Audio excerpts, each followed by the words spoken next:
চট্টগ্রামের আন্তর্কিল্লায় ব্যবসা প্রতিষ্ঠানে দুর্ধর্ষ চুরি, নগদ টাকা ও প্রিন্টিং প্লেট লুট।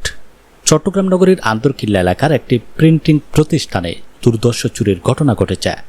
এ সময় প্রিন্টিং কাজে ব্যবহৃত 5 শতাধিক প্লেট এবং নগদ অর্থসহ প্রায় 1,10,000 টাকার মালামাল লুট করে নিয়ে যায় দুর্বৃত্তরা।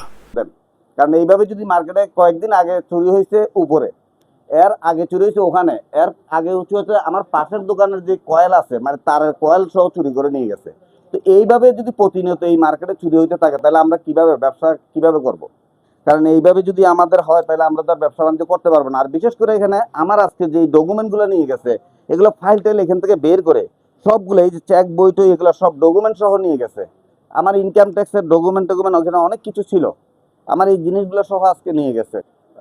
এমনি তো টাকা 60,000 টাকা, আর যদি আপনার ইয়ে হয় এই মালপত্র হিসাবে মনে করেন 500 প্লেট, হ্যাঁ 500 হলে 50,000 টাকার মতো প্লেট নিয়ে গেছে। তো 1,10,000 টাকার জিনিস নিয়ে গেছে, এটা বড় কথা না, কিন্তু আমার অনেক কিছু ডকুমেন্ট, যে আমার যেটা মার্কেটিং এর একটা ব্যাগ আছে, ব্যাগের ভিতরে মানে রিসিট বইতে ধরে আমার অনেক কিছু আছিল, কিন্তু আমার ওই সিল টিল, আমার দোকানের সিল সহ ওখানে অনেকগুলা। ঘটনাটি ঘটেছে আন্দরকিল্লার প্রেস বাজার গলি খান প্লাজার 2য় তলায় অবস্থিত ইমরান স্ক্রিন প্রিন্ট প্রতিষ্ঠানে। প্রতিষ্ঠানটির স্বত্বাধিকারী আবুল কালাম জানান, গত 1 জুলাই বুধবার রাত প্রায় 10টার দিকে তিনি দোকান ও অফিস বন্ধ করে বাসায় চলে যান। প্রাথমিকভাবে ধারণা করা হচ্ছে রাত 11টার দিকে অথবা এরপরে কোনো এক সময় মার্কেটের দারোয়ান সহ আশপাশের লোকজনের নজর এড়িয়ে দুর্বৃত্তরা অফিসে তালা ভেঙে ভেতরে প্রবেশ করে চুরির ঘটনাটি ঘটায়।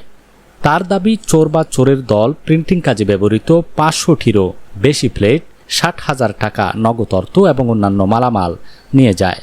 সব মিলিয়ে ক্ষয়ক্ষতির পরিমাণ প্রায় 1,10,000 টাকা।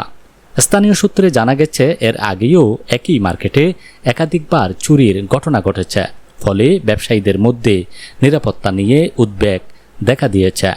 গত 7-8 মাস আগে আমার দোকান থেকে 70-80টা বড় প্লেট নিয়ে গেছে চোরের দল, ওরা আর কি। খোঁজ খবর পাই নাই ওদেরকে, অনেক খোঁজাখুঁজি করছি, পাই নাই কোনো দোকানে। বাঙালির দোকানেও গেছি, পাই নাই।